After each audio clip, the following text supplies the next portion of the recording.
우리는 지금 베드로가 낮 12시에 지붕에 올라가서 기도한 장면을 보고 있습니다. 오늘 10절에 보면 그 환상과 음성을 3번씩이나 듣고도 그가 어떻게 반응했는가 나옵니다. 그가 무슨 뜻인지 속으로 의아해 하더니 이렇게는 말하고 있어요. 자, 베드로가 자신이 보고 들은 이 환상과 음성에 대해서 의아해했다. 이게 무슨 말이지요? 이 의아해하다는 헬라어를 보면 당황하다, 당혹하다, 당혹스럽다 뭐 이런 뜻이 되겠죠. 그러니까 똑같은 내용에 대해서 하나님이 환상과 음성으로 3번씩 말씀하셨는데 그것을 도무지 깨닫지 못하고 무척 당혹스럽게 여겼다는 것이죠.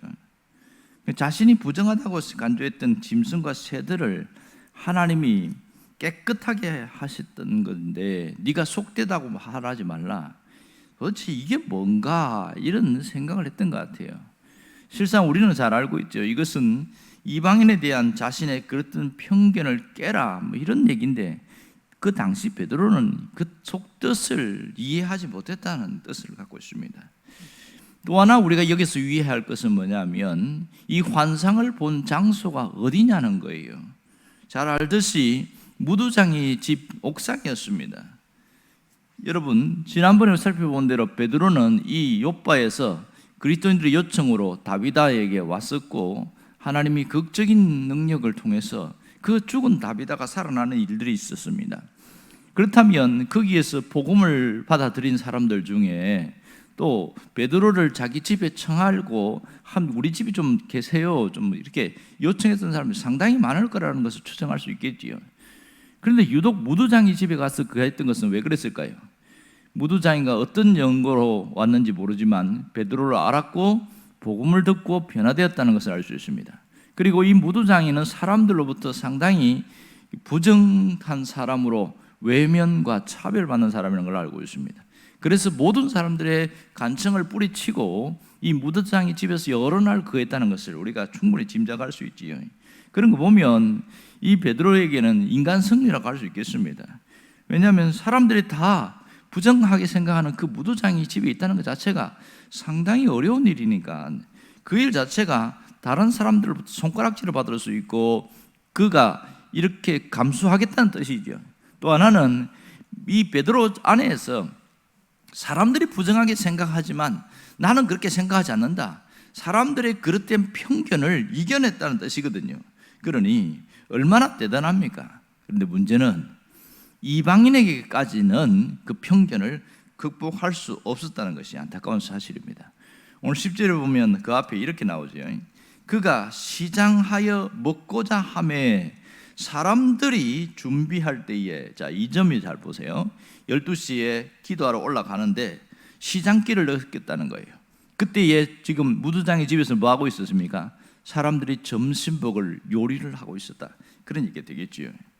자, 여기에서 음식을 준비하는 사람은 도대체 누구였겠는가 하는 거죠. 당연히 인류 요리사가 아니라 무두장의 집에 함께 살고 있는 사람이라는 것을 알 수 있습니다. 그래봐야 누가 있겠어요? 시몬과 집안 식구들이겠죠. 사람들이라고 한 거 보니까 막 결혼도 한 것 같고. 그러면 이 무두장이가 준비한 음식이 어떠했겠냐는 거예요. 보기 좋고 먹음직스러운 그런 고급 요리는 아니라는 것을 우리가 충분히 알 수 있습니다. 어떤 분이 이 무두장에 대한 설교를 들은 이후에 자기가 사업차 모로코로 가게 되었답니다. 거기 가면서 시간이 좀 남아서 그 가이드에게 부탁해서 혹시 이곳에 무두장이가 있느냐 했더니 이 무두장이 집이 있다고. 거기가 패스라는 지역에 가서 한번 둘러보기는 기회가 있었다는 겁니다. 근데 깜짝 놀랐대요. 그냥 단순히 별것 아니겠지 생각했는데 이것은 사람이 살 곳이 못 되었다. 그런 얘기를 하면서 편지를 써가지고 목사님한테 보냈는데 그게 공개된 것을 봤어요. 뭐라고 써놨냐면 작업 환경이 얼마나 더럽고 열악한지 그곳에서 단 몇 분밖에 머물 수밖에 없었습니다. 작업 첫 단계에서 무두장이들이 석회와 비둘기 배설물을 혼합한 액체 속에서 동물 가죽을 부드럽게 하는 그 일을 하는데 그 냄새가 도무지 견딜 수가 없었습니다. 두 번째 과정은 염료를 염색하는 것인데 그 염료에 대한 역한 냄새 때문에 숨조차 쉬기 어려웠습니다. 그렇게 얘기를 하고 있습니다. 그런데 이 무두장이들을 이스라엘 백성들이 인간 취급하지 않았던 것은 아마도 충분히 이러한 것과 연결이 되지 않았을까요? 이렇게 나오면서 사실 무두장이가 하는 일이 뭡니까? 그 짐승의 시체를 가까이 하고 그 시체를 벗겨내서 껍질을 벗겨서 그 딱딱하게 말렸다가 염도를 해서 부드럽게 해서 가죽을 만들어서 가죽 피혁 제품을 이렇게 만들어지지 않습니까? 그러한 일을 하는데 그 과정이 굉장히 힘든 거예요. 그 오수가 보통이 아니니까 사람들이 있는 곳에 있을 수 없고 외딴 지역에 있는 그 해변가에 머물 수밖에 없는 것은 여러 가지 측면이 있는 걸 알 수가 있는 거죠. 정말 무두장이 이 집에서 머문다는 것 자체가 보통 일이 아닐 텐데 어떻게 거기 있을 수 있었을까? 또 더럽고 역한 냄새가 풍겼을 텐데 사실 지금 2000년 후에 모로코라지만은 이 요파에 2000년 전이라면 더 환경은 열악했을 것이 분명합니다. 그런데 거기서 아침도 먹고 점심도 먹고 저녁도 먹고 이게 가능했겠냐는 거예요. 그 역한 냄새 속에서 어떻게 함께 잠을 잘 수 있겠는가? 이건 정말 어려운 일인데 그 일을 감당하고 있었다는 거죠. 분명한 것은 이 점심이 시장길을 느꼈지만 진수성찬은 아니라는 것을 우리가 잘 알고 있습니다. 그럼에도 불구하고 베드로는 그들이 차려주는 음식을 먹었고 그들이 제공하는 잠자리에서 잠을 잤다는 거죠. 이것은 자신 안에 있는 편견을 극복하지 않으면 그렇게 하기가 불가능하다는 사실을 우리가 잘 알고 있습니다. 그럼에도 불구하고 이 베드로가 기도하면서 하나님이 직접 환상과 음성으로 3번씩이나 보여줌에도 불구하고 그걸 깨닫지 못했다는 것이 참 이해가 되지 않습니다. 왜? 무두장에 대해서는 충분히 편견을 극복했던 그가 이방인에 대해서는 왜 편견을 극복하지 못했을까? 그런 의문점을 갖게 되어지는 것이죠. 여러분, 여기서 우리가 알 수 있는 게 뭐예요? 한 사람에 대해서 편견을 깨트리는 것이 얼마나 어려운가 하는 것을 우리가 잘 알 수 있습니다. 또 한 사람에 대한 편견은 깨트렸지만 또 다른 사람에 대한 편견을 깨트리지 못하고 살아가는 것이 우리의 모습과도 흡사하다. 그걸 알 수가 있는 것이죠. 오늘 어떻게 해서 이 베드로가 그 편견을 깨트릴 수가 있었습니까? 그것이 19절과 20절입니다. 19절에 보면 사람들이 자기가 환상에 대해서 생각하고 있을 때 누가 왔어요? 거기 고넬료가 보낸 사람들이 왔고, 그래서 그때에 성령께서 뭐라고 그럽니까?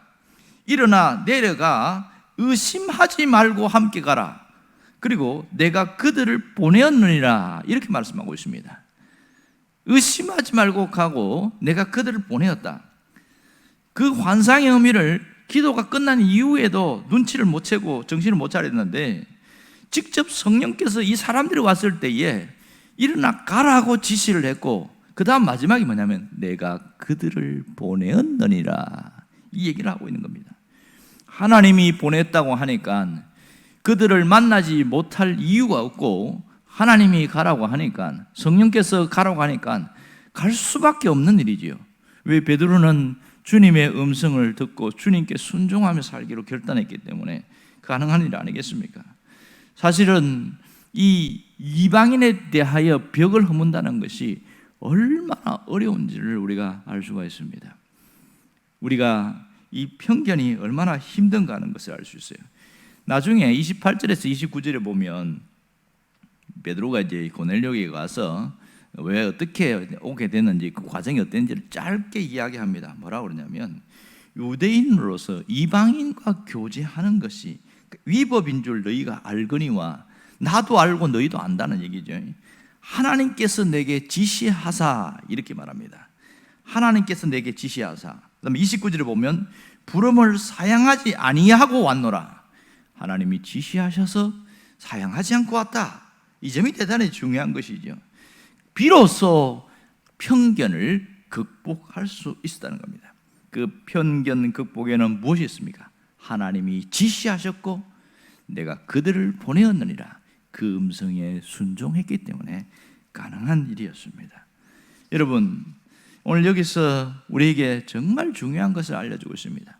하나님이 우리에게 원하는 것은 사람에 대한 편견을 극복하는 일이 계속되어야 한다는 겁니다. 편견이 얼마나 사람을 힘들게 하냐면 탁 한번 그 사람에 대해서 꽂혀버리면 안 바꾼다는 거예요. 이게 얼마나 어려운데, 신앙인이라는 것은 그 편견을 끊임없이 그것을 뚫고 나가는 자라는 거죠. 또 하나는 하나님이 보낸 것에 대하여 받아들이는 수용적 신앙이 있어야 된다. 그 얘기를 하고 있는 것이죠. 우리 모습 속에도 보면 편견이라는 것이 많이 존재합니다. 오늘 저도 설교를 준비하면서 나한테도 참 편견이 있겠다 그러면서 돌아보니까 싫은 사람에 대해서는 끝까지 싫어하는 그런 편견이 있어요. 이것도 깨트려야 되는구나 이런 생각을 했어요. 자, 편견은요, 자기가 알고 있는 것을 절대화하는 그런 일이 있어요. 내가 알고 있는 것은 다는 아닌데 한쪽 면만 보고 그 사람이 전부다 이렇게 생각해서 누가 무슨 이야기를 해도 생각을 안 바꾸는 경우가 있습니다. 이게 편견이 주는 무서운 겁니다. 가끔 그런 사람이 있지요. 꽉 막혔다 이렇게 말하는 사람, 이렇게 아무리 이야기를 해도 자기 고집을 안 꺾는 사람이 있습니다. 그런 사람들은 그가 갖고 있는 편견입니다. 사람에 대해서도 그러고 일에 대해서도 그러고. 왜 그럴까요? 그것이 맞다고 생각해서 절대화시켰기 때문에 그렇습니다. 정말 신앙이라는 것이 왜 중요하냐면 사람과 사람 사이에 살아가면서 그러한 편견을 깨트리는 능력이 주님께 있습니다. 오늘 이 편견을 깨트릴 수 있는 게 뭡니까? 그것은 하나님의 말씀입니다. 하나님의 말씀이 우리 안에 들어오게 될 때에 내 생각보다 주님의 생각을 먼저 수용하면서 편견이 허물어지게 되어집니다. 그럴 때에 가장 편한 사람은 누구냐면 나 자신이에요. 여러분, 한 사람에 대한 편견이 깨졌다고 다른 사람에 대한 편견이 다 깨지지 않습니다. 남편에 대한 편견이 깨트려졌다고 또 다른 사람들에 대한 편견이 허물어지는 것은 아니거든요. 이웃에 대한 편견이 깨트려졌지만 또 어떤 경우는 반대로 남편에 대한 고정관념을 갖고 저 사람은 이래 끝내버리고 딱 그래서 멈춰버리는 경우도 많습니다. 부모에 대해서 부모 자식에 대해서 편견이 깨트려졌지만 또 다른 친구에 대해서 편견이 해결 안 된 사람도 상당히 많습니다. 우리는 살아가면서 내가 이러면 안 되는데 하면서도 못 깨트리는 게 굉장히 많습니다. 편견을 깨트리는 유일한 방법은 딱 한 가지입니다. 주님이 말씀하신 걸 들어야 됩니다. 오늘 베드로에게 무슨 얘기를 합니까? 내가 그들을 보내었느니라. 내가 그들을 보내었느니라. 그럴 때에 그 말씀 앞에 엎드려지잖아요. 하나님이 보냈다고 하니까 뭘 얘기하겠어요? 잘 보세요. 가장 가까이 내가 선택했고 내가 만나고 하지만 결혼 생활 속에서 우리가 안 맞는 게 너무 많아. 그런데 그 속에서 주님이 보내었다는 의식을 갖고 사는 사람은요, 편견 깨질 수 있습니다.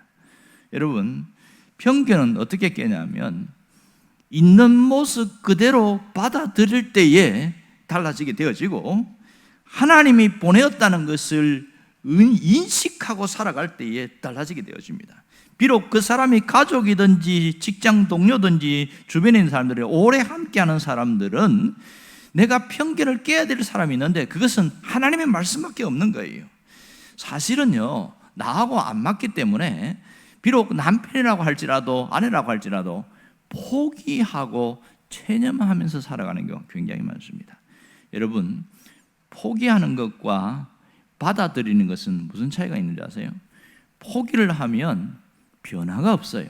불만이 있지만 그냥 내가 그냥 참지 이러면서 체념해 버리는 거예요. 그리고 받아들이는 것은 그 불만을 그들이 뒤집어서 저 사람은 이것을 못하는데 나는 할 줄 알아. 그래서 내가 그걸 커버해주고 돕는 자의 역할을 하기 때문에 달라집니다. 뭐가 달라져요? 관계가 달라져요. 포기하고 살면 일정한 거리 외에는 가까이 절대로 가지 않습니다. 포기했기 때문에. 그리고 불만이 내 속에 계속 있으니까 가까이 가면 내가 듣기 싫으니까. 그런데 돕는 자로 가게 되어지고 받아들이면 친밀한 관계로 가까워질 수 있다. 이 점이 대단히 중요한 것이지요. 여러분, 우리가 사람과 사람 사이에 살아가면서 나를 깨뜨릴 수 있는 건, 내 의식을 깨뜨릴 수 있는 건 뭡니까? 바로 하나님의 말씀입니다. 내가 함께 해야 된다면 그 사람이 누구든지 간에 내가 그들을 보내었느니라는 주님의 음성에 순복할 수 있어야 됩니다. 아, 하나님이 보내셨구나. 이 환경 자체가 하나님이 보내서 내가 여기에 머물러 있구나.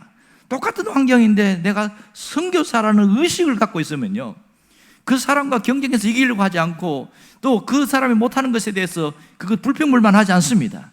선교사가 불평불만하고 뭐 하겠어요? 그들 속에 들어가서 어떻게 하든지 함께 하려고 하고 함께 돕는 역할을 해서 그럴 때 주님이 변화시키는 거죠. 우리가 할 것은 바로 이 일에 순종하는 일만 하는 겁니다.